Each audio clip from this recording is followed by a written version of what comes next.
James Trusty here right now, the former DOJ prosecutor. What I love about James is he's a brilliant legal mind, but he also can explain complicated matters to get through my thick skull. So I always appreciate that. James, thank you very much.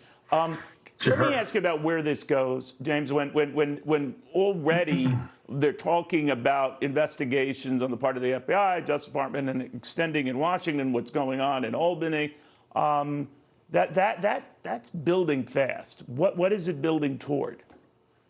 Yeah, that's a great question, and you're not the only one that'll struggle with trying to figure out where this thing goes. But let me just start with a quick sidestep, which is when you hear Governor Cuomo talk about why these things happen and that quote apology unquote, I mean, it's pretty much saying, I'm sorry you feel entitled to an apology. I mean, it's really kind of a laughable moment to say that there's any sign of remorse on the horizon.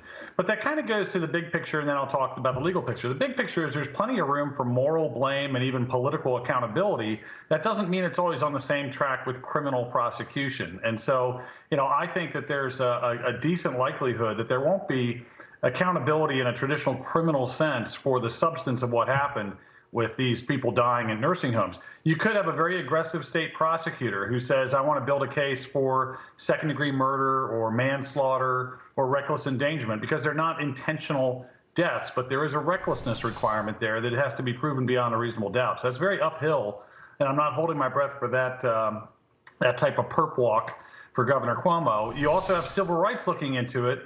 But civil rights typically, although they probably have some vulnerable adult type jurisdiction over some of the harm here, they typically are involved with intentional crimes. And again, I think that's going to be hard no matter what you think about it morally or politically. That's going to be very uphill. Where I think he has the most risk right now, which is kind of surprising to me, is about the response to DOJ. The Cuomo administration fought everyone about information until essentially that secretary for the governor leaked out what they did.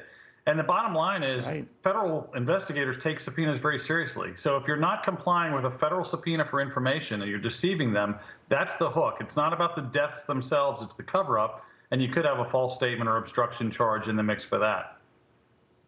Now, their rap for that behavior, I think, James, was saying, well, we think that was a political attack and we weren't going to be forthcoming with the state officials were asking the same questions because it would feed this attack narrative we were getting from Trump. How do you see that?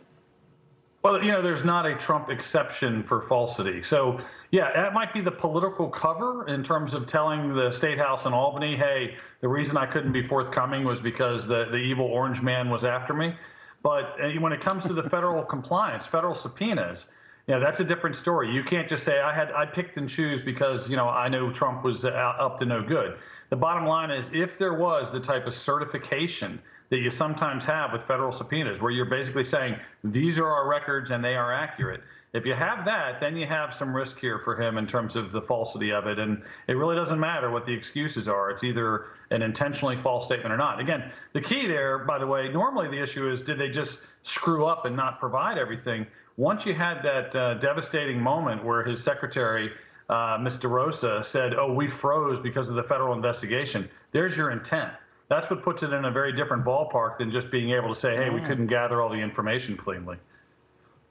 I know I'm going a little long here, but if you can just indulge one last question. The governor keeps coming back to the fact we never lied about the total deaths. I'm making this leap. We might have misrepresented what was going on in assisted living and nursing homes, but the total death that we never got wrong. And we never deliberately got anything wrong in that regard, that the deaths were the deaths were the deaths. What do you make of that, some were in different columns? I think that's what he's saying. But the overall spreadsheet on this, crass as that might be to put it this way, we were right.